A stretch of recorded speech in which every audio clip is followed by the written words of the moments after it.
C'est bon pour le moral, c'est bon pour le moral, c'est bon pour le moral. Si t'as doudou bien balancé, pour Playboy super. Bon, fan de golf, bonjour. Donc aujourd'hui, je vais faire quelque chose d'un petit peu différent, quelque chose que j'ai pas fait jusqu'à présent. Je vais faire une vidéo où je vais partir des jaunes, où je vais utiliser que mon rescue. En fait, cette vidéo, c'est un peu les quelques astuces que je peux donner pour des joueurs qui sont des bogey players, on va dire, aux alentours d'un 18 de handicap, même si il y a beaucoup de choses qui peuvent s'adresser à tout le monde, hein. C'est un petit peu mes astuces à moi sur comment appréhender un parcours de golf. Voilà, on se retrouve donc au trou numéro 1. Je ne sais pas si je vais faire les 9 trous, parce que je ne sais pas si ça va vraiment avoir une grande utilité. On verra comment ça se passe. Bon, comme je vais les faire, les 9 trous, peut-être que je jouerai quand même les 9 trous en bogey player, c'est-à-dire que j'ai pris les distances moyennes d'un 18 de handicap, donc je vais essayer de m'adapter. Je vais pas utiliser mon laser, donc je ne saurai pas les distances exactes. Je ne regarderai pas les pentes au putting pour essayer de me rapprocher le plus possible. Et puis je vais swinger très souple pour éviter de mettre trop de distance sur mes coups. Et peut-être même essayer de faire des mauvais coups pour se retrouver dans des situations où un bokeh player peut se retrouver. Allez, on se retrouve au départ du 1. Allez, comme je l'ai dit, l'idée, donc, ça va être de donner un petit peu mes quelques astuces que j'ai utilisées, moi, hein, tout au long de mon apprentissage du golf pour améliorer un peu mes scores.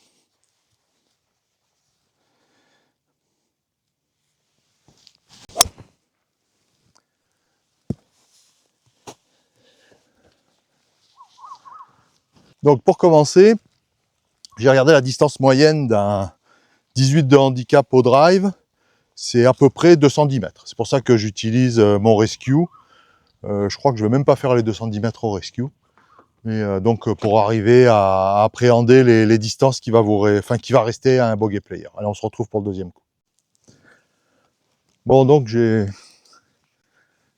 qu'une vague idée de ce que je vais avoir à faire, mais bon, l'idée de toute façon, c'est de me retrouver dans des situations inhabituelles pour moi. Bon, alors ça n'empêche que même quand on est un bogey player, peu importe le niveau de jeu, il faut bien penser à s'aligner, ça fait partie des basiques. Bon, je sais pas, je dois avoir 160, 170 mètres, j'en sais rien. Bon, l'idée, c'est d'aller en direction du green sans faire de bêtises.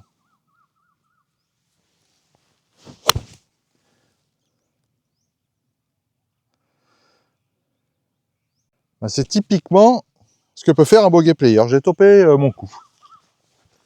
Bon, j'ai vraiment pas fait exprès, mais c'est typiquement ce qui m'arrivait, je vais dire, quand j'étais aux alentours de 18 de handicap. Donc là, en fait, l'idée, c'est de se mettre sur le green, donc pas chercher à faire des trucs dont on n'est pas capable quand on n'a pas le niveau. Et je dirais même quand on a le niveau, c'est pas une bonne pression à se mettre sur les épaules. Donc en fait, l'idée, c'est green, 2 putts, faire bogey, remplir le contrat. Donc j'ai pris le pitching, juste pour aller au green, quoi. Éviter de prendre des sandwiches en voulant lever la balle, l'arrêter et prendre des risques.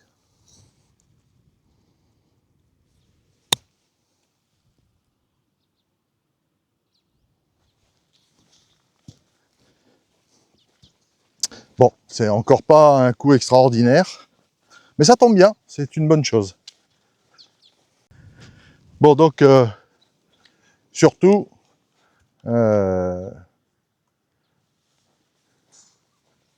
sur des coups comme ça, en temps normal, je joue avec un 58, mais pas quand on est 18 de handicap.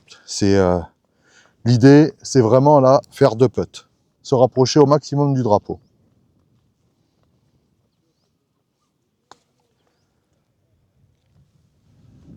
Bon, voilà. Ça, c'est le contrat rempli.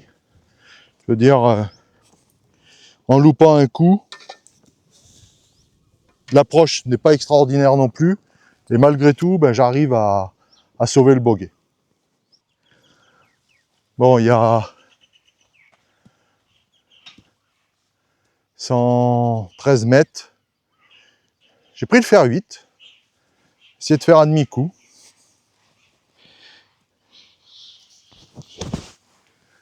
Essayer de ne pas faire une erreur.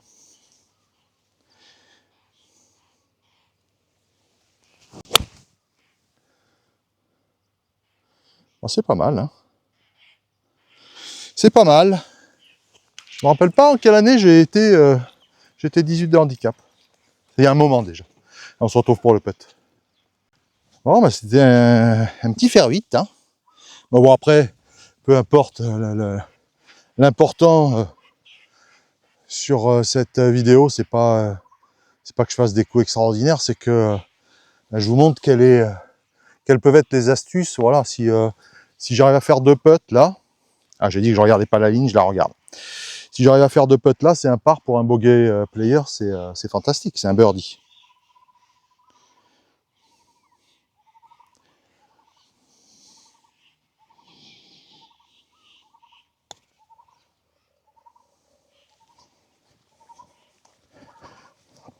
Bon, je peux pas faire exprès de mal putter non plus. Mais bon, tout ça pour dire que sur un par 3 qui fait 110 mètres, bah, même avec un coup de départ assez moyen, on peut quand même faire le par. Bon, alors dans les choses qui sont très très importantes, hein, faut trouver un bon pro. Ça, c'est souvent quelque chose d'un petit peu compliqué. Surtout quand on prend un peu d'âge. En fait, il y a très peu de pros qui arrivent à s'adapter à votre morphologie, à votre âge, donc à quelle souplesse vous pouvez encore avoir. Alors les pros, ils sont en général tous très forts parce qu'ils connaissent la technique par cœur pour un gamin qui a 20 ans. Mais si on n'a pas 20 ans, c'est un petit peu plus compliqué. Donc il faut un bon pro, arriver à trouver un bon pro. Malgré tout, il faut quand même faire un peu autre chose. Jouer au golf, ça suffit pas. Pour ma part, je vais à la salle 2 fois 1 heure dans la semaine, ce qui m'apporte énormément, parce que c'est quelque chose que je fais depuis 2 ans, aller à la salle, et j'ai bien dû gagner 80% de puissance en plus, donc c'est très très important. Et puis surtout, il faut manger du practice. Hein. Et plus que du practice, ce qui est très très important, c'est d'aller au putting green, trouver la confiance pour le putting, la confiance pour le chipping, les sorties de bunker. Quand on est 18 de handicap, il y a un gros gap à cet endroit-là. Hein. Arriver à maîtriser son putting et son chipping, c'est très très important. Allez, on se retrouve au départ du 3. Je suis à plus 1, après un bogey, un par. Donc c'est plutôt pas mal. Là, on se retrouve sur un par 5. On va voir comment on l'aborde avec un peu moins de distance qu'à l'accoutumée. Bon, donc ce par 5, donc on va continuer avec mon rescue en le jouant très très souple. Hein, pour faire à peu près entre 180 et 190 mètres.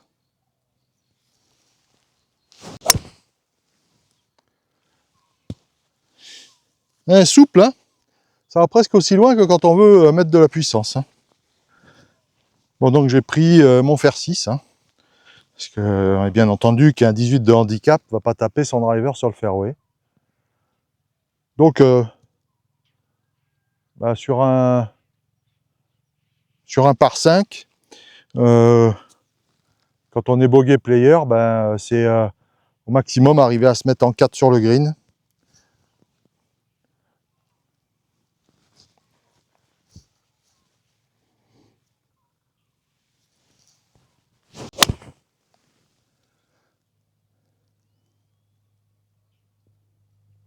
Bon, c'est à droite du fairway, mais ça ira. La bonne nouvelle, c'est que je fais pas des bons coups. Hein. Je me suis bien adapté. Bon, je sais pas combien il me reste. Il doit me rester, je pense, 145 mètres. J'ai pris le fer 6, en essayant de le jouer en demi-coup. Donc là, il n'y a pas de danger devant, donc je veux dire, même rester court et faire rouler la balle, c'est pas mal.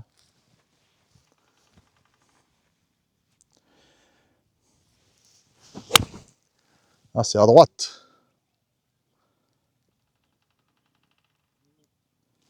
Ok. Bon, j'ai pris le pitch. Donc je suis en 3 là. Bah, l'idée c'est de se mettre sur le green absolument. Si le coup est bon, bah, on aura peut-être qu'un putt, sinon on aura 2 putts et on fera bogey, le contrat sera rempli.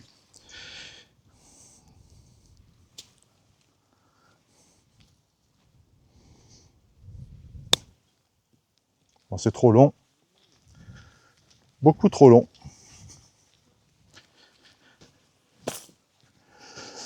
Bon, vraiment, je trouve que je prends un peu trop facilement la casquette du bogey player. Bon, ben là, il faut faire 2 putts. Hein. Pas chercher à attaquer comme un malade pour faire absolument le par. C'est le meilleur moyen de faire une grosse erreur.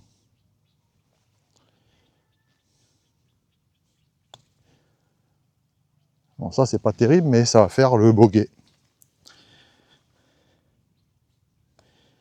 Ah, non.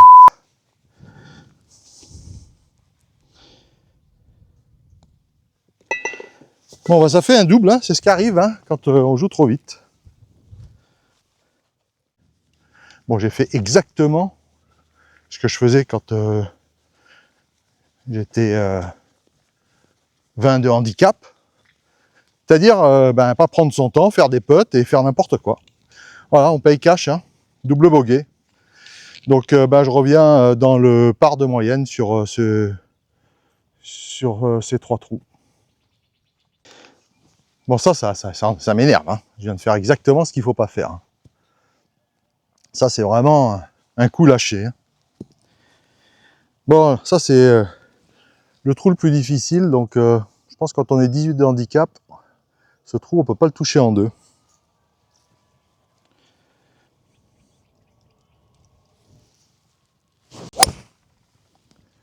Tourne, tourne, tourne. Ouais. Fairway. Bon, il reste quasiment 200 mètres vent de face. Donc, l'idée, là, c'est de passer l'eau. Je ne sais pas si c'est l'idée du siècle, mais c'est ce qu'on va faire. Ce qu'on va essayer de faire.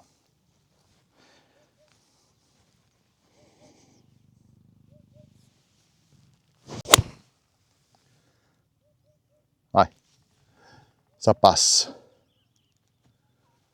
Ok. Bon, ouais, beaucoup de chemin à faire encore. J'ai pris le fer 7. Hein. L'idée, comme d'hab, hein. Green et 2 putts pour assurer le bogey.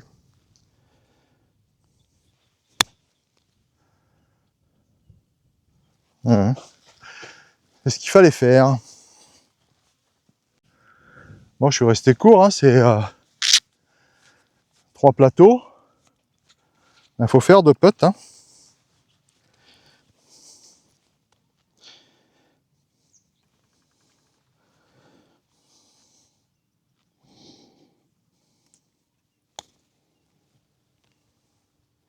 Et un putt, non?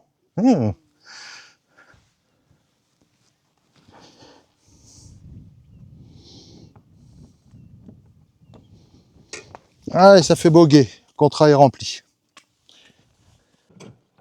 Bon, je crois que je m'attape trop bien aux joueurs bogey. Hein. C'est trop facile de faire des bêtises. Je dis de faire des bêtises parce que c'est vraiment faire des bêtises. On est toujours... Bah, je suis dans bogey. Hein. Bogey de moyenne. Bon, après, il faudrait que je joue avec un 18 de handicap pour me rendre compte des distances. Est-ce que je peux taper plus loin ou pas? Bon, allez, on passe au trou numéro 5. Donc on est à plus 4. Ce qui est quand même pas mal quand on est 18 de handicap. Hein. Donc on va essayer de faire ça bien. Il faudrait quand même que je me retrouve dans... Il y a quand même des situations, je ne sais pas si on les verra aujourd'hui, mais moi j'ai le souvenir quand je jouais en France, je jouais sur un parcours sur lequel il y avait beaucoup d'arbres sur les côtés. Et quand on va dans les arbres, c'est-à-dire qu'on fait un slice ou un hook, la condition pour améliorer ses scores, c'est d'accepter de perdre un point et de ne pas vouloir faire le coup improbable. Même les pros ne cherchent pas à faire des coups improbables. Il faut accepter de perdre un coup. Et des fois, en acceptant de perdre un coup, on arrive à faire le par ou le bogey quand on est 18 de handicap. Donc c'est la plus grosse difficulté, c'est d'accepter de ne pas faire que des coups parfaits. Au golf, personne ne fait que des coups parfaits. Allez, on se retrouve pour ce par 3. Bon, il y a 130 mètres, peut-être même un peu moins, 125 mètres, j'ai pris le fer 8, essayer de le jouer tranquille et droit.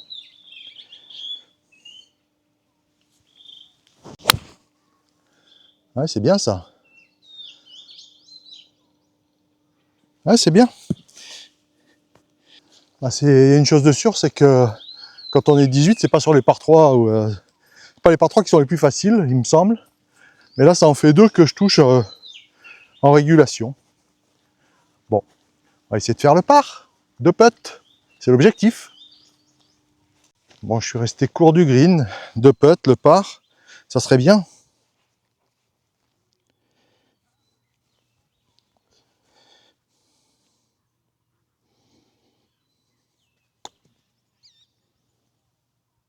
Freine. Ah bah c'est pas le par, c'est le birdie ça.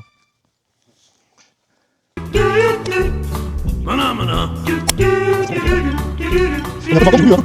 On va dire coup. Reste ça. Attends, ça va être facile.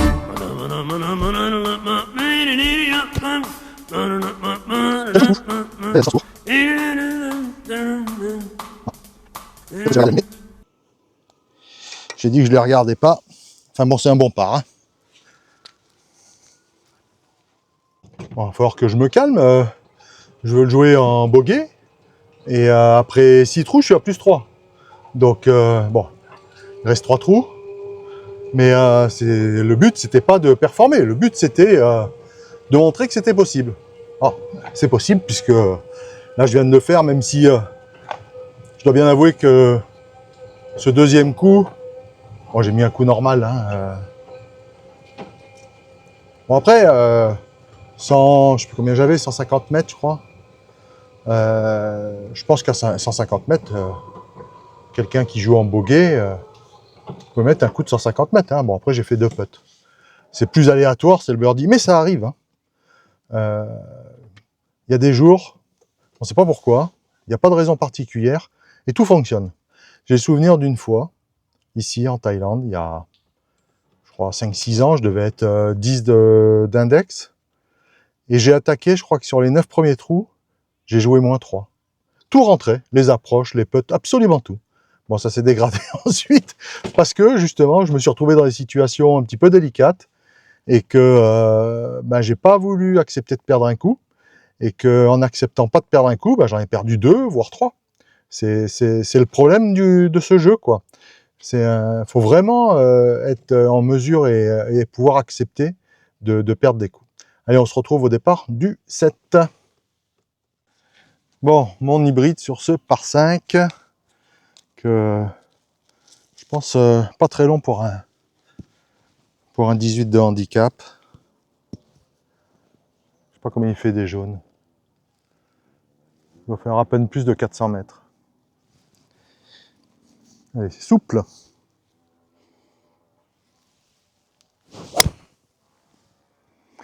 Ça monte, mais c'est là. Hop. Il y a une chose qui est très très importante que j'ai dit tout à l'heure, c'est que c'est un sport et que le physique est très important. Le mental est important à ce jeu, mais le physique l'est.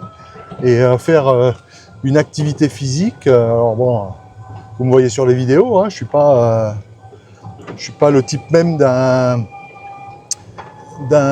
utilisateur de salle de fitness, Mais c'est pas le but, hein. Le but c'est juste d'acquérir un peu de tonicité, un petit peu de souplesse. Je fais des travaux de souplesse, des étirements et travailler les muscles du dos, les muscles des épaules. Et vraiment, hein, quand je suis sorti, j'ai eu une double opération il y a 5 ans où je devais driver à, je sais pas, 200 mètres et aujourd'hui je peux driver à 250. D'ailleurs j'ai gagné 25% rien qu'en allant à la salle. Bon allez, on se retrouve pour le deuxième coup de ce par 5. Bon, toujours pareil, chercher à se placer. C'est encore plus valable, c'est valable pour tout le monde, hein. Le deuxième coup des par 5, un coup sans pression, où on a juste à placer la balle. Enfin, c'est en général très large, hein.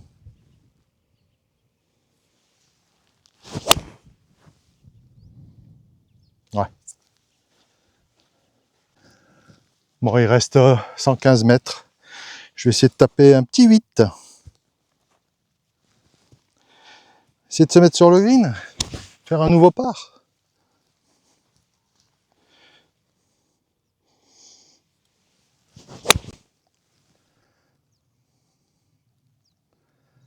C'est à droite. Le putt va être sympa. Bon là, il y a un putt, c'est une souffrance. Bon, on a dit qu'on regardait pas la ligne. Un bogey player, des fois ça fait 3 putts. Voyons voir si on peut en faire que 2.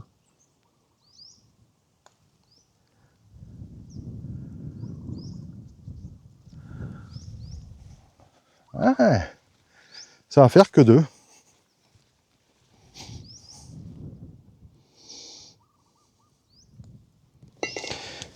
Bon, c'est un par. Bon, c'est... Je putte quand même...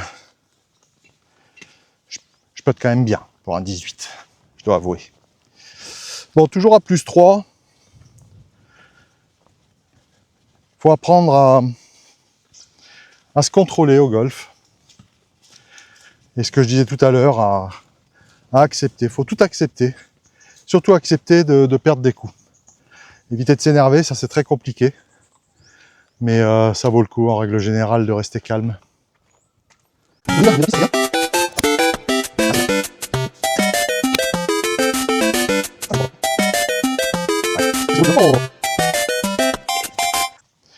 Bon, je n'ai pas visité de bunker, c'est quand même pas ce que je voulais montrer. Je voulais me mettre en difficulté et je me suis pas mis en difficulté. C'est bien la preuve qu'en drivant avec un rescue et en calculant pas les distances, en le jouant, en essayant... Mais bon, le problème c'est que je pense que quand il y a la technique est là. Mais en tout cas, c'est de ça qu'il faut s'inspirer. Accepter de pas toucher le green en 2, de pouvoir le toucher en 3 sur un par 4. Et c'est la clé, c'est vraiment la clé d'accepter de faire des mauvais coups et surtout parce que là au putting le truc c'est que je m'enflamme pas parce que je sais comment ça roule et un putt pour birdie, je me rappelle quand j'étais au-delà de 10, souvent j'avais la tendance à cogner la balle au putting parce que je voulais absolument dépasser le trou, absolument faire birdie et que c'est le meilleur moyen ça de faire un bogey. Allez, hybride, tout le monde.